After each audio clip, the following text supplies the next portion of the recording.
Maraknya pencurian pulsa yang diduga dilakukan oleh konten provider atau penyedia konten menunjukkan bahwa BRTI selaku Badan Regulasi Telekomunikasi Indonesia yang memiliki kewenangan melakukan pengawasan terhadap para penyedia konten provider terkesan mandul dan tidak efektif.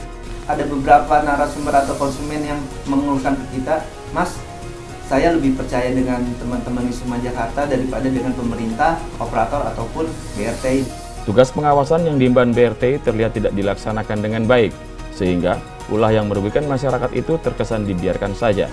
Padahal, BRTI sudah dibekali Peraturan Menteri Nomor 1 Tahun 2009 yang dikeluarkan pada 8 Januari tahun 2009 yang lalu.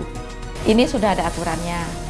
Peraturan Menteri ada Nomor 1 2009, ada juga untuk ITE, Undang-Undang ITE, ada Undang-Undang tentang telekomunikasi. Tinggal goodwill atau ada nggak kemauan pemerintah untuk memberikan perlindungan kepada masyarakat. Ini sudah parah, konsumen sudah dirugikan real kerugiannya.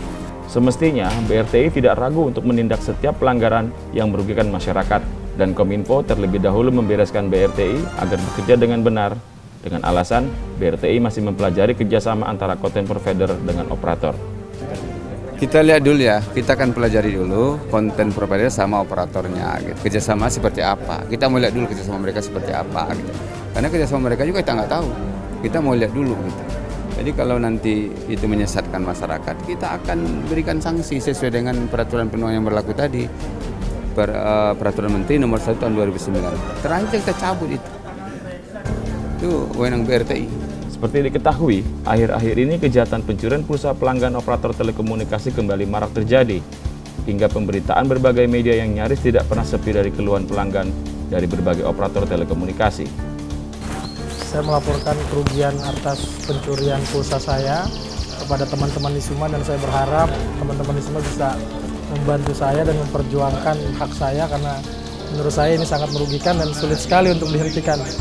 Ini yang kemudian membuat saya untuk berangkat ke sini, ke posko ini, dan ternyata memang mereka benar-benar memperjuangkan kami sebagai masyarakat.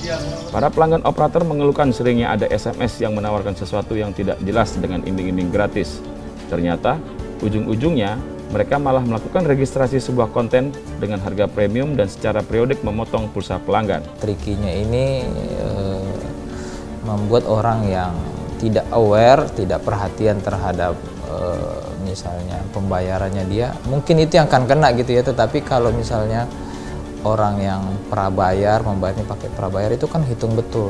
Kalau misalnya pengguna pasca bayar, dia tidak terlalu rewel barangkali ya, kan nanti akan dibayar oleh kartu kreditnya dan sebagainya. Masalahnya kan adalah di rakyat kecil yang hanya bisa membayar 10.000 per hari gitu ya, 10.000 sekali ngisi gitu ya. Nah ini yang bermasalah.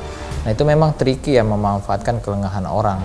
Ketika konsumen itu menolak, jadi diberikan suatu opsi apakah saya menerima untuk dikirimin SMS konten ini atau tidak. Itu harusnya izin kepada pemilik nomor telepon, karena pemilik nomor telepon ini adalah telepon private, bukan publik yang sembarang orang boleh memberikan. Mau nggak mau konsumen harus bayar. Ini kan bisnis curang dan tidak punya etika bisnis. Namun, sejak dilayangkannya berbagai data pengaduan terkait pencurian pulsa yang dilakukan oleh konten provider maupun penawaran-penawaran oleh operator tertentu, tidak pernah mendapat tanggapan serius dari pemerintah maupun pihak yang mengurusi permasalahan tersebut. Dari data yang dimiliki YLKI sejak tahun 2008 hingga tahun 2010, jumlah pengaduan pencurian pulsa mengalami kenaikan yang cukup signifikan, dan pengaduan terbanyak adalah masalah pencurian pulsa melalui SMS konten. Kalau 2010 itu adalah 101 pengaduan dari 590 pengaduan. Kemudian dari 101 pengaduan konsumen secara tertulis yang diterima oleh YLKI ini, 46,7%-nya adalah pengaduan mengenai konten SMS konten ini.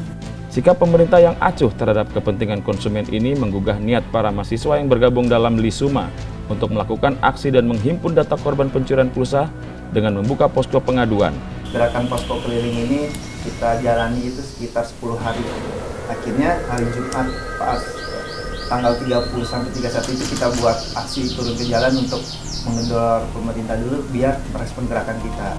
Posko yang bernama Korban Pencurian Pulsa ditempatkan di depan kantor operator yang hasilnya ratusan orang datang untuk melakukan pengaduan dengan berbagai kasus, mulai dari pencurian pulsa melalui SMS hingga penipuan sebuah penawaran konten dari operator tertentu. Yang patut dilihat itu adalah regulasinya gitu. Regulasinya ini yang membuat celah para operator dan konten-konten provider untuk istilahnya apa ya, menikmati bisnis ini gitu loh. Jadi memang regulasinya ini memang masih banyak lubang-lubang yang masih bisa dimasuki oleh operator dan konten provider. Jadi memang kurang ketat pengawasan dari BRTI dan pemerintah untuk bisnis seperti ini gitu.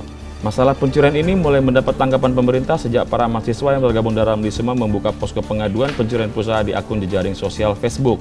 Tanpa diduga, pengaduan tersebut mendapat respon dari masyarakat hingga ratusan pengguna mengadukan keluhan mereka. Untuk SMS penipuan atau spamming, sebenarnya kita sudah terus secara berkala melakukan edukasi kepada pelanggan, baik yang kita lakukan sendiri maupun bekerja sama dengan pemerintah, dalam hal ini Kominfo. Kita terus melakukan edukasi kepada pelanggan agar berhati-hati dan tidak mudah diiming-iming oleh SMS apapun itu yang menawarkan hadiah atau lainnya. Kita tentunya ini kita mesti teliti mengapa terjadi begini, ya kan? Apakah karena ada operator yang terlalu berlebihan memberikan SMS yang free dan sebagainya? Tentu ini merupakan ekses-ekses yang terjadi. Sebaiknya mungkin memang ini ditinjau kembali dan dilihat mana yang baik, apa yang pantas dilakukan, apa yang tidak pantas dilakukan oleh operator, tanpa mengesampingkan atau mengurangi kenyamanan para pelanggan. Hingga saat ini, baik pemerintah maupun badan regulasi belum memberikan keputusan yang jelas tentang siapa dan sanksi apa yang harus diberikan terhadap para pelaku pencurian pulsa ataupun pihak yang bertanggung jawab.